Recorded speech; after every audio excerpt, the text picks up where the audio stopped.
Ok. Vamos dar uma olhada mais de perto na história do crédito imobiliário aqui no Brasil. O foco é nesse período de 2005 até, bom, projetando para 2025. A nossa base é um levantamento bem completo de dados históricos, né? Principalmente taxas de juros e aquela questão de entrada mínima. E a Caixa Econômica Federal está bem no centro dessa análise. A ideia é entender as fases, sabe? Quando o crédito expandiu, quando encolheu e quais foram as barreiras de verdade para financiar a casa própria nessas 2 décadas. E é fundamental olhar para a Caixa porque, historicamente, ela não é só um banco.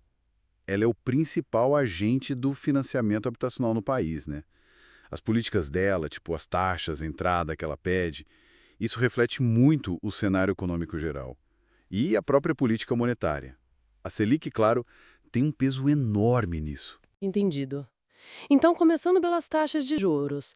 A fonte até diz que elas funcionam meio como um termômetro da economia, né? Como essa relação com a Selic e a confiança no país afetou o que a Caixa oferecia? Olha, a ligação é bem clara, sim. O estudo mostra que ali entre 2005 e 2010, a Selic estava lá em cima, beirando uns 19% ao ano.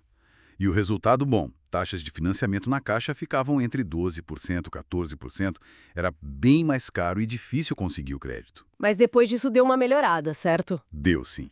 Entre 2011 e 2014, a gente viu a Selic cair. E as taxas da Caixa acompanharam essa queda. Ficaram ali na casa dos 9% a 11%. Foi um período de mais acesso, né? Muito impulsionado por programas como o Minha Casa Minha Vida. Só que aí veio a crise, né? 2015 a 2017. Ah, sim, a gangorra virou de novo. Exato. Selic subindo, aí as taxas voltaram para a faixa de 11, 12%. E a torneira do crédito fechou um pouco. Menos dinheiro sendo liberado. E teve algum período, assim, que se destacou mais nesse vai e vem todo? A análise aponta algo específico? Com certeza. O período de 2018 a 2021. Esse foi bem particular. A Selic, lembra, despencou para a mínima histórica. Chegou a 2% ao ano. Isso foi, uau, um alívio e tanto. 2%, nossa! Pois é. E a Caixa, claro, respondeu. Chegou a ter taxas a partir de 6,5%. Algo inédito, né? Foi nessa época também que surgiram aquelas linhas de crédito corrigidas pelo IPCA, sabe? Uma tentativa de oferecer alternativas com a Selic tão baixa. Uma janela de oportunidade com juros baixos, então. Mas, como tudo, não durou para sempre. Não mesmo. A partir de 2022, o cenário mudou de novo. A Selic teve que subir bastante para segurar a inflação. E aí, bom, as taxas de financiamento apertaram de novo.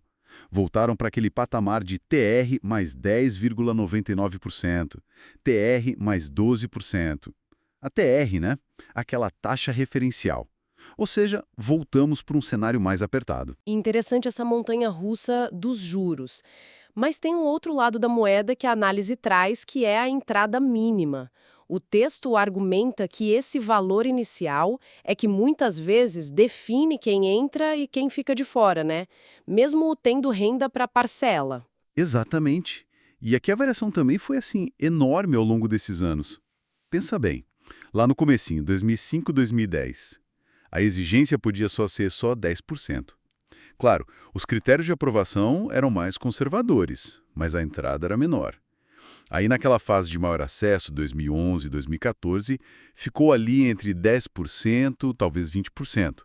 Mas imagino que na crise de 2015 e 2017 isso deve ter disparado. Disparou. E como? Por causa da instabilidade toda, a exigência pulou para até 30% do valor do imóvel. Imagina o que isso significa na prática. Um imóvel de R$ 200 mil. A entrada que era 20, 40 mil, de repente virou 60 mil. Nossa, um salto enorme. Foi um baque, né? Depois, com os juros baixos lá de 2018 a 2021, deu uma aliviada. A entrada recuou para uns 20%, 25%.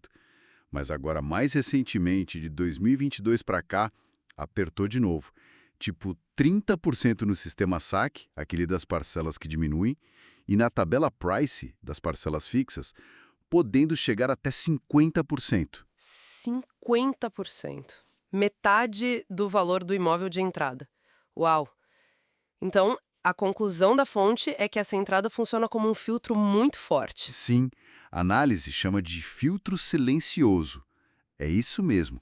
Num país como o nosso, onde poupar é um desafio para muita gente, né? Ter que juntar uma quantia tão grande de cara acaba sendo a maior barreira. Mesmo que a pessoa tivesse condição de pagar a prestação mensal, sabe?